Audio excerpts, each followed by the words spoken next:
نحمدہ ونصلی علی رسولہ الکریم اما بعد فاعوذ باللہ السمیع العلیم من الشیطان الرجیم بسم اللہ الرحمن الرحیم اللہم صلی علی محمد وعلی آل محمد کما صلیت علی ابراہیم وعلی آل ابراہیم انکا حمید مجید اللہم بارک علی محمد وعلی آل محمد کما بارکت علی ابراہیم وعلی آل ابراہیم انکا حمید مجید۔ میرے سننے والے اور دیکھنے والے اللہ کے فضل و کرم سے جہاں بھی رہیں خوش رہیں، آباد رہیں، سکون میں رہیں۔ آج ہم بات کریں گے کعب بن عجرہ رضی اللہ تعالیٰ عنہ کی حدیث کے بارے میں کہ کعب بن عجرہ کہتے ہیں کہ ایک مرتبہ نبی کریم صلی اللہ علیہ وآلہ وسلم نے ارشاد فرمایا کہ ممبر کے قریب ہو جاؤ۔ ہم لوگ حاضر ہو گئے، یعنی ہم سب لوگ ممبر کے قریب ہو گئے۔ جب حضور صلی اللہ علیہ وسلم ممبر کے پہلے درجے پر انہوں نے قدم رکھا تو فرمایا آمین۔ جب دوسرے درجے پر بھی قدم رکھا ممبر کے تو پھر فرمایا آمین۔ جب تیسرے پر رکھا پھر فرمایا آمین۔ جب آپ خطبے سے فارغ ہو کر نیچے اترے تو صحابہ کرام رضی اللہ تعالیٰ عنہ نے عرض کیا کہ ہم نے آج آپ کو ممبر پر چڑھتے ہوئے ایسی بات سنی آپ سے جو پہلے کبھی نہیں سنی۔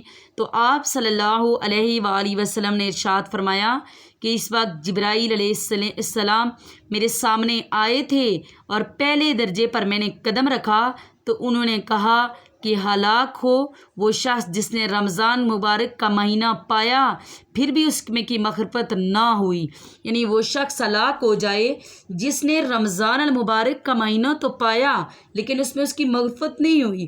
اس نے اگر روزے بھی رکھے تو برائے نام کے نماز قرآن پاک کی تلاوت نہیں کی، نفلی عبادت نہیں کی، غیبت کو نہیں چھوڑا، اپنے گناہوں کو نہیں چھوڑا، اس کی مغفرت نہیں ہوتی، اس کی مغفرت نہ ہوئی۔ تو میں نے کہا آمین۔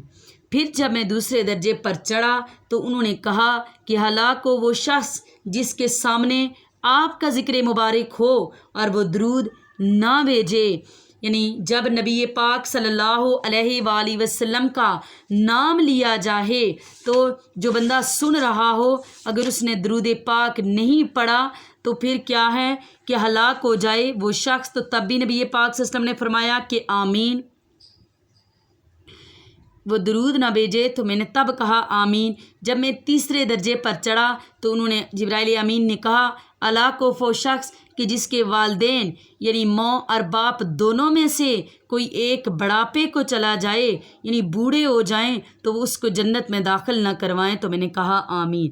یعنی جب ماں اور باپ دونوں میں سے کوئی بوڑھے ہو جائیں تو اولاد جو ہے وہ ان کی خدمت نہ کرے، ان سے دعائیں نہ لے تو ہلاک ہو جائے۔ آج کل کا جو دور ہے کہاں ماں باپ کی کوئی عزت رکھی جاتی ہے۔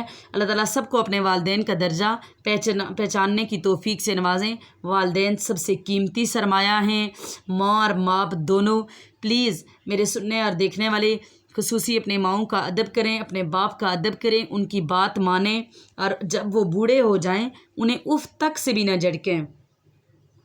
حضرت ابو ہریرہ رضی اللہ تعالیٰ عنہ نے نبی کریم صلی اللہ علیہ وآلہ وسلم سے نقل کیا ہے کہ میری امت کو رمضان شریف کے بارے میں 5 چیزیں خاص طور پر دی گئی ہیں۔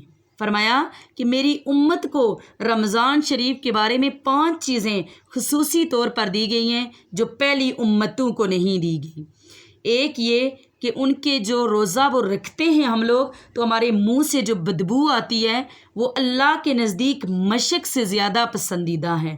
مشک جنت کی ایک خوشبو کا نام ہے۔ بعض روایات میں یہ بھی ہے کہ عطر کو بھی مشک بولتے ہیں۔ اور ان کے لیے دریا کی مچھلیاں تک دعائیں کرتی رہیں، سبحان اللہ۔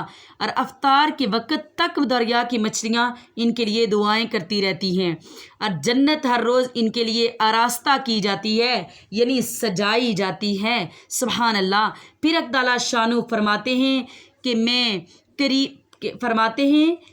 کہ قریب ہیں کہ میرے نیک بندے دنیا کی مشقتیں اپنے اوپر سے پھینک کر تیری طرف آئیں۔ اس میں سرکش شیاطین کو قید کر دیا جاتا ہے اور وہ رمضان میں ان برائیوں کی طرف نہیں پہنچ سکتے جن کی طرف غیر رمضان میں پہنچ سکتے ہیں۔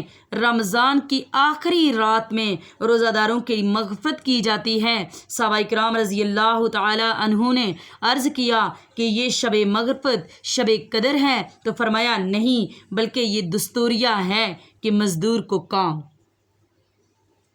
ختم ہونے وقت اس کی مزدوری دے دی جاتی ہے، یعنی کہ ہم مزدور سے کام کرواتے ہیں، جب اس کا کام ختم ہوتا ہے تو ہم اس کی مزدوری دیتی ہیں۔ تو فرمایا کہ یہ وہی ہے کہ پورے رمضان میں ہم اللہ کی عبادت کرتے ہیں، نفلی، فرضی، قولی، عبادتی، فعلی، ساری عبادتیں ہم کرتے ہیں، اور 27 رمضان المبارک کو ہماری اجرت یعنی مغفرت کر دی جاتی ہے۔ آمین۔ اللہ تعالیٰ سے دعا گو ہوں کہ اللہ تعالیٰ رمضان المبارک کے مہینے میں ہم سب کو خصوصی طور پر اللہ تعالیٰ اپنی طرف اور اپنے رسول اللہ صلی اللہ علیہ وسلم کی طرف زیادہ ہمارا رجوع فرمائے اور ہماری مغفرت فرمائے۔ آمین ثم آمین۔ ہمیں نفلی عبادت کی توفیق سے نوازے۔ آمین ثم آمین۔ وآخر دعوانا الحمد للہ رب العالمین۔